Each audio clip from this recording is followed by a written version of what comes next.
अगर नरेंद्र मोदी जी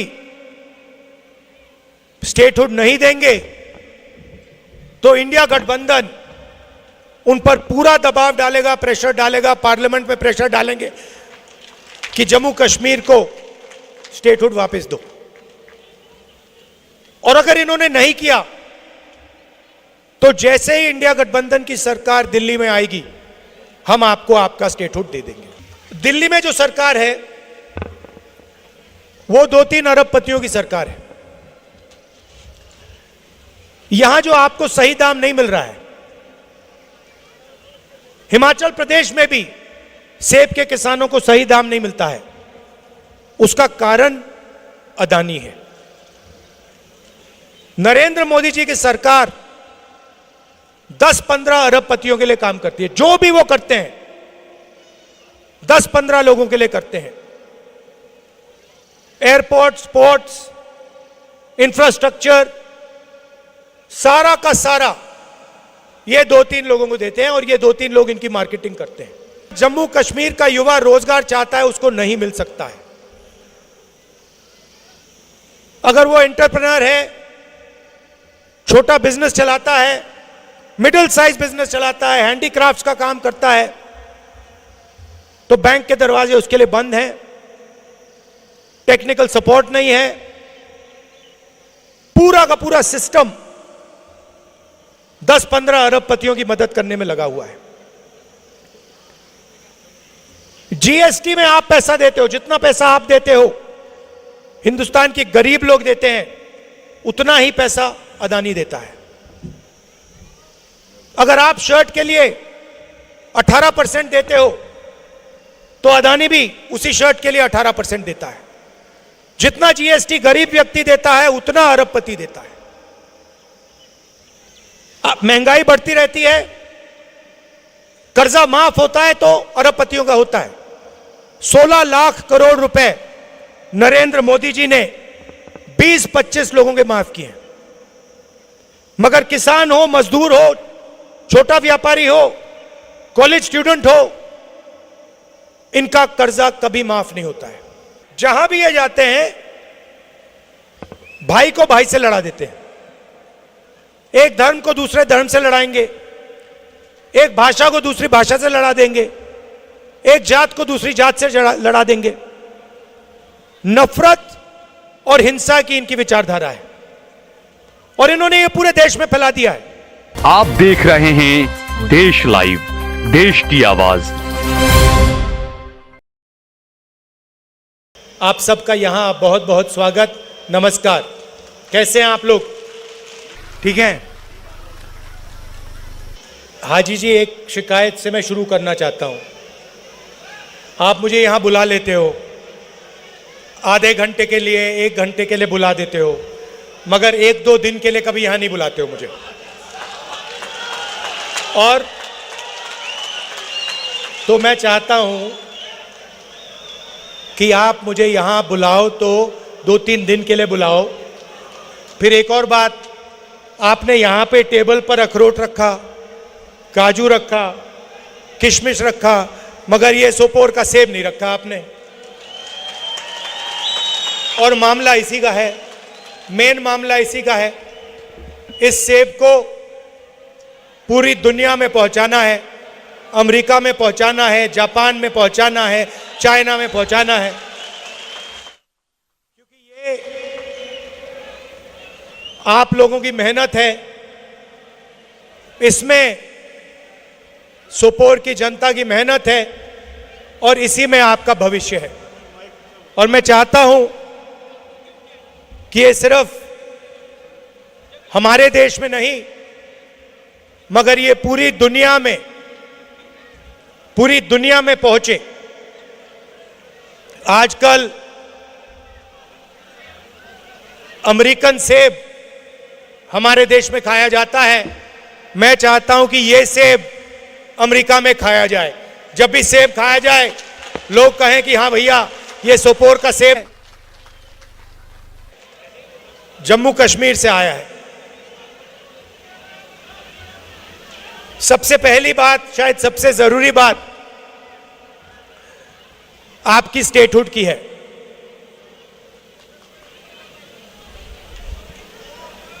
बहुत सारे यूनियन टेरिटरीज को स्टेट में बदला गया है। यह हुआ है, स्टेट्स को बांटा भी गया है। एक स्टेट को 2 भागों में बांट दिया गया है। आंध्र प्रदेश हुआ करता था, उसमें से तेलंगाना बनाया। बिहार हुआ करता था, बिहार और झारखंड बने।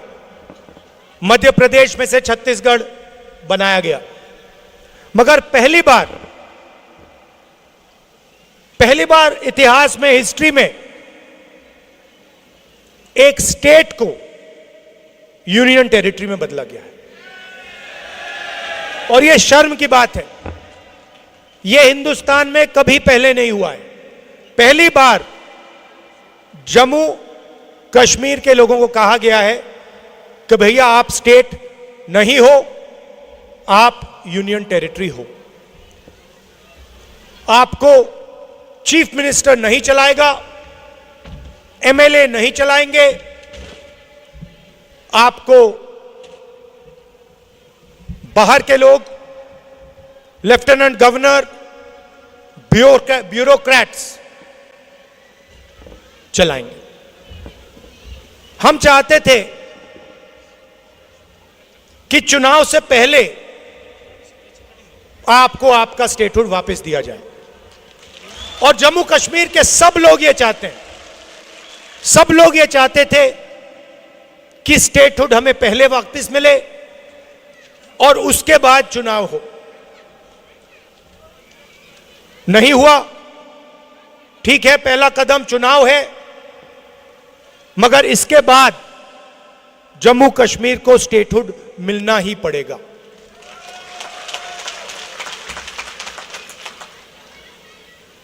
अगर नरेंद्र मोदी जी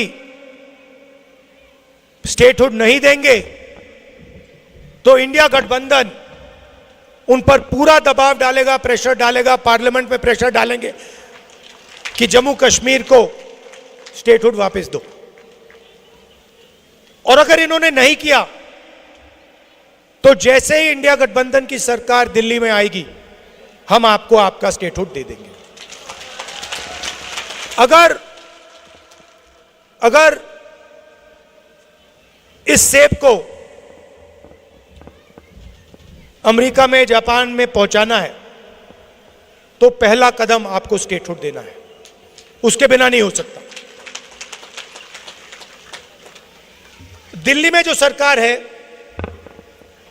वो 2-3 अरबपतियों की सरकार है।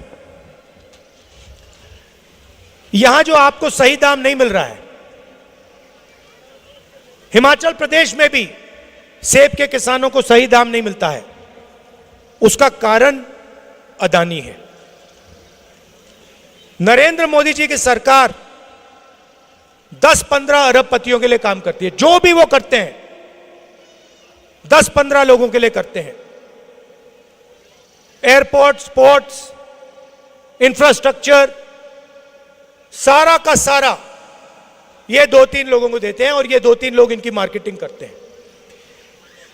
नोटबंदी की, गलत जीएसटी लागू की, जो छोटे बिजनेसेस हैं, यहां के जो लोकल बिजनेसेस हैं, सेब का जो बिजनेस चलाते हैं, इन सब को नोटबंदी और जीएसटी ने खत्म किया है। गलत जीएसटी ने छोटे बिजनेसेस को खत्म कर दिया है। और आज यह हालत है कि पूरे देश में युवाओं को रोजगार नहीं मिल सकता। जम्मू कश्मीर की हालत आप जानते हो, यहां पे बड़ी बड़ी बातें होती हैं, मगर अगर जम्मू कश्मीर का युवा रोजगार चाहता है उसको नहीं मिल सकता है।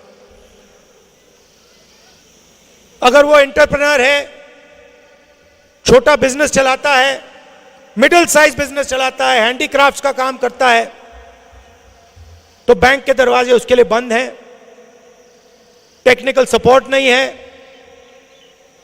पूरा का पूरा सिस्टम 10-15 अरबपतियों की मदद करने में लगा हुआ है। जीएसटी में आप पैसा देते हो, जितना पैसा आप देते हो हिंदुस्तान के गरीब लोग देते हैं, उतना ही पैसा अदानी देता है। अगर आप शर्ट के लिए 18% देते हो तो अदानी भी उसी शर्ट के लिए 18% देता है। जितना जीएसटी गरीब व्यक्ति देता है उतना अरबपति देता है। महंगाई बढ़ती रहती है, कर्जा माफ होता है तो अरबपतियों का होता है। 16 लाख करोड़ रुपए नरेंद्र मोदी जी ने 20-25 लोगों के माफ किए। मगर किसान हो, मजदूर हो, छोटा व्यापारी हो, कॉलेज स्टूडेंट हो, इनका कर्जा कभी माफ नहीं होता है। यही फर्क है हम में और उनमें। यहां पे उन्होंने हाई टेक्नोलॉजी की बात की, स्मार्ट मीटर लगा दिया। पहला काम हमारी सरकार करेगी, ये स्मार्ट मीटर है उसको निकाल देंगे, खत्म कर देंगे। और जहां भी ये जाते हैं, जहां भी ये जाते हैं, भाई को भाई से लड़ा देते हैं। एक धर्म को दूसरे धर्म से लड़ाएंगे, एक भाषा को दूसरी भाषा से लड़ा देंगे, एक जात को दूसरी जात से लड़ा देंगे। नफरत और हिंसा की इनकी विचारधारा है और इन्होंने ये पूरे देश में फैला दिया है। पूरे देश में नफरत फैलाई है और इसीलिए कन्याकुमारी से लेकर जम्मू कश्मीर तक हमने पैदल यात्रा की और हमने उनसे कहा, देखिए आप अगर नफरत का बाजार खोल सकते हो तो हम मोहब्बत की दुकान भी खोल सकते हैं। अगर आप नफरत फैला सकते हो तो हम मोहब्बत फैला सकते हैं। और जितनी उन्होंने मोहब्बत, जितनी उन्होंने नफरत फैलाई, उससे दुगना हमने मोहब्बत फैलाई। और 4000 किलोमीटर चले, यहां तक जम्मू कश्मीर तक हम आए। क्यों? हम मैसेज देना चाहते थे, यह भाईचारे का, मोहब्बत का देश है, यह सब लोगों का देश है, इसमें सबकी रिस्पेक्ट होनी चाहिए, सबकी इज्जत होनी चाहिए, भाईचारा होना चाहिए, शांति होनी चाहिए। यही मैसेज था भारत जोड़ो यात्रा का। यहां पे मैं जानता हूं आपकी लोकल इश्यूज हैं, 2-3 हमने मैनिफेस्टो में वायदे किए हैं। जो आपका सेब है 72 रुपीज पर किलो आपको हम मिनिमम सपोर्ट प्राइस देंगे। 100% क्रॉप इंश्योरेंस, जहां भी आपको नुकसान होगा आपको इंश्योरेंस का पैसा मिलेगा। गरीब लोगों का जो एविक्शन हो रहा है वो हम रोकेंगे और इरिगेशन प्रोजेक्ट्स के लिए हम 2500 करोड़ रुपए आपको देंगे। मीर साहब से मेरी बात हो रही थी, उन्होंने मुझे कहा कि यहां का जो सेब है ये एक्सपोर्ट होता है मगर इसकी प्रोसेसिंग यहां नहीं होती है, मतलब फूड प्रोसेसिंग प्लांट यहां पे नहीं है। हमारा लक्ष्य है कि आपका सेब अमेरिका जाए, जापान जाए, बाकी देशों में जाए, मगर फिर यहां आपकी सेब की प्रोसेसिंग की भी प्लांट्स लगे कि सेब का पूरा फायदा सोपोर की जनता को मिले। आप जानते हो मेरा आपका रिश्ता राजनीतिक रिश्ता नहीं है। मेरे दिल में जम्मू कश्मीर के लिए क्या फीलिंग है आप सब जानते हो, मुझे कहने की जरूरत ही नहीं, ये आप समझते हो। ये खून का रिश्ता है, बहुत पुराना रिश्ता है, मोहब्बत का रिश्ता है। और आप जानते हो जब भी मेरी जरूरत है, चाहे सेब की बात हो, स्मार्ट मीटर्स की बात हो, किसानों की बात हो, जब भी आपको मेरी जरूरत होगी आपको सिर्फ बुलाना है, मैं यहां हाजिर हो जाऊंगा। और ये मैं दिल से कह रहा हूं, आप ट्राई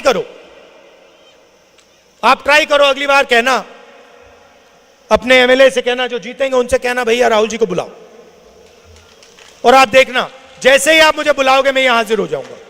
और अगली बार बुलाओगे तो भैया आधे घंटे के लिए मत बुलाना, कम से कम 1-2 दिन के लिए बुलाना, गहराई में मुझे यहां समझाओ क्या हो रहा है।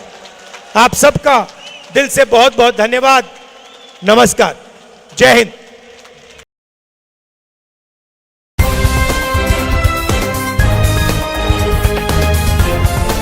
देश और दुनिया की तमाम छोटी और बड़ी खबरों के लिए हमारे चैनल को सब्सक्राइब करना न भूलें और बेल का बटन जरूर दबाएं।